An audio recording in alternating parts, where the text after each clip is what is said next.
student granted UK visa after media uproar.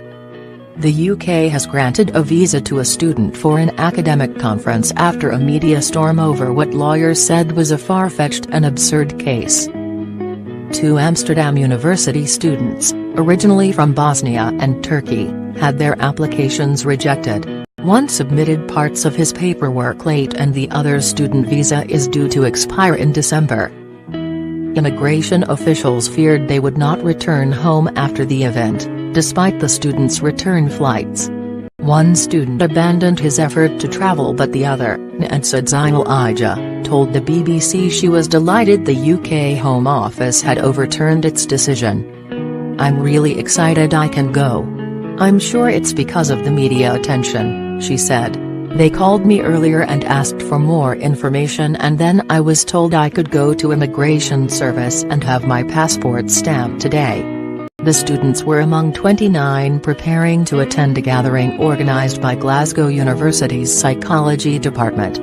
Nsaid Zainal Ija, 21, had been worried the UK rejection would stay on her file, acting like a black mark for future visa applications. Arrogant view. Jan Dowerfel is a London-based barrister who has taken on her case free of charge. It's assumed she'd rather live in a hostile environment without status rather than continue life in a country she has invested in terms of her education, he said.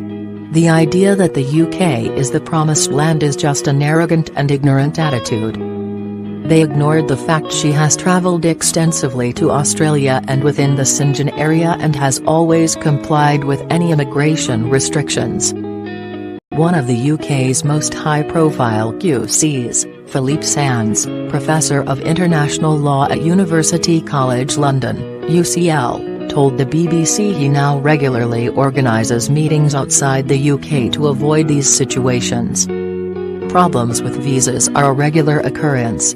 It's partly due to government policy, and partly to the outsourcing to private companies of the processing of visas.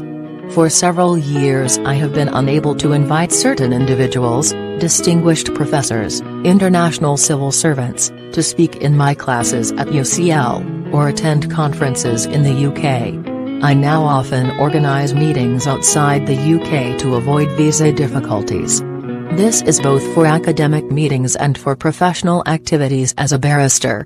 Britain is now known around the world as a country that does not wish certain foreigners to visit. It's sad, it's appalling, and it's discriminatory. Trying to close borders. Some people on Twitter have mocked the idea that anyone would want to swap life in the Netherlands for the UK. Many academics are concerned this case is part of a worrying trend, which some suspect is linked to Brexit. My feeling is that it's the wider issue that there's a suspicion that everyone who comes to the UK is desperate to stay. Niamh Stack, Professor of Psychology at Glasgow University, told the BBC, "This isn't an isolated case. It's generally the UK trying to close its borders. We need open borders to improve science, the exchange of ideas. At a time when the discipline is trying to open up and move forward, Britain is doing the opposite." A spokesperson for the Home Office told the BBC, "All visa applications are considered in line with the immigration rules and on the basis of the evidence provided."